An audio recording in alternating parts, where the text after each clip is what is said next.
ఏపీకి పెట్టుబడులపై అసెంబ్లీలో సీఎం చంద్రబాబు ప్రసంగించారు.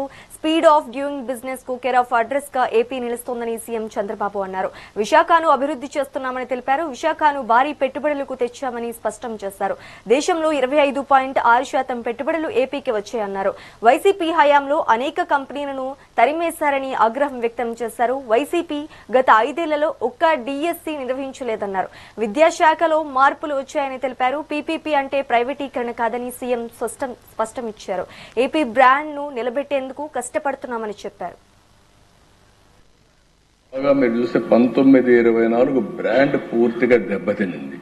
మామూలుగా ఎంత బెదిరింపులంటే భయభ్రాంతులు చేసే పరిస్థితికి వచ్చారు. రాష్ట్రాన్ని వీడిపోతూ జాకీ, అమర్ రాజా, లూలు, ఫార్చ్యూన్ 500 కంపెనీస్ లో ఒకటి ఫ్రాంక్లిన్ టెంపుల్టన్ ఇలాంటివన్నీ కూడా రాష్ట్రాలు వదిలిపెట్టిపోయే పరిస్థితికి వచ్చారు. మళ్లీ వాళ్ళు ఒక మాట కూడా అన్నారు, మళ్లీ ఈ రాష్ట్రంలో ఆనాటి ప్రభుత్వం వైసీపీ ఉన్నంత వరకు ఈ రాష్ట్రానికి తిరిగి రామని చెప్పి మళ్లీ వెళ్లారు. అలాంటి పరిస్థితుల్లో మీరు ఒకసారి ఆలోచిస్తే దేశ బ్రాండ్ పోతే చాలా కష్టం. అలాంటి నెగటివ్ ఇమేజ్ క్రియేట్ చేసే పరిస్థితికి వచ్చారు.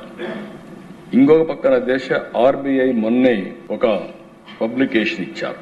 అందులో మీరు చూస్తే 1920లో ఆంధ్రప్రదేశ్లో 16,924 పరిశ్రమలుంటే 23-24కి 16,011కు తగ్గిపోయినాయి. అంటే ఎక్కడన్నా ఉంటే ఎంఎస్ఎంఈలు కొన్ని పెరుగుతాయి కానీ 913 కంపెనీలు తగ్గిపోయే పరిస్థితి వచ్చాయి, మూతబడే పరిస్థితి వచ్చింది.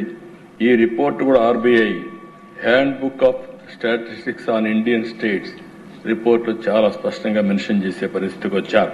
ఆ రోజు ఒక మాట చెప్పాం, 20 లక్షల ఉద్యోగాలు కల్పిస్తామని మాట ఇచ్చాం. దానికోసమే ఈ ఉద్యోగాలు కల్పించే శాఖలతో కలిపి లోకేష్ గారిని చైర్మన్ గా పెట్టి ఒక కమిటీ కూడా వేసాం అధ్యక్ష.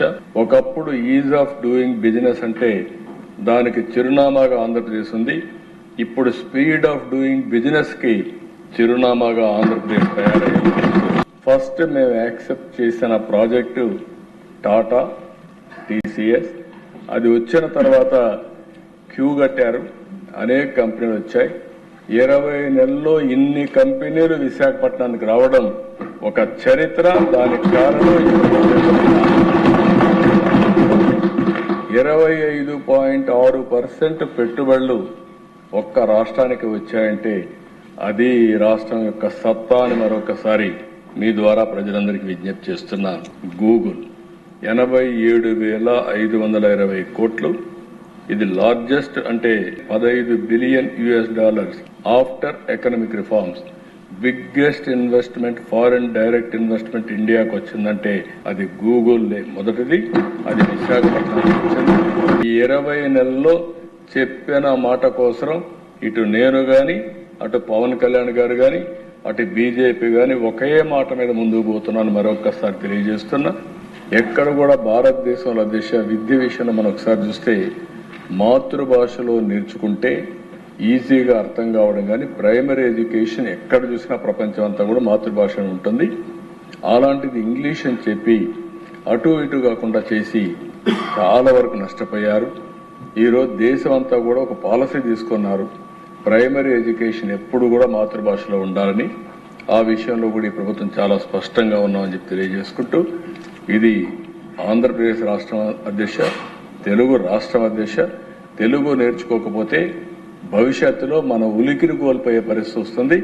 తప్పకుండా ప్రపంచం మొత్తం తెలివైన యువతను తయారు చేసే బాధ్యత, తెలుగును కాపాడుకునే బాధ్యత ఈ ప్రభుత్వం తీసుకుంటారు.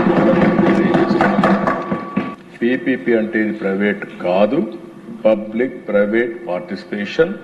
అల్టిమేట్ గా మన గవర్నమెంట్ స్టాండర్డ్స్ ఏ ఉంటాయి.